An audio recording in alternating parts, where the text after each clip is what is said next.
بسم الله الرحمن الرحيم اقرأ باسم ربك الذي خلق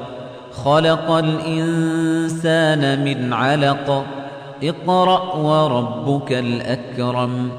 الذي علم بالقلم علم الإنسان ما لم يعلم كلا إن الإنسان ليطغى أن رآه استغنى إن إلى ربك الرجعى أرأيت الذي ينهى عبدا إذا صلى أرأيت إن كان على الهدى أو أمر بالتقوى أرأيت إن كذب وتولى ألم يعلم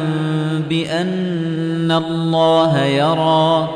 كلا لئن لم ينته لنسفعا بالناصية ناصية كاذبة خاطئة فليدع ناديه سندع الزبانية كلا لا تطعه واسجد واقترب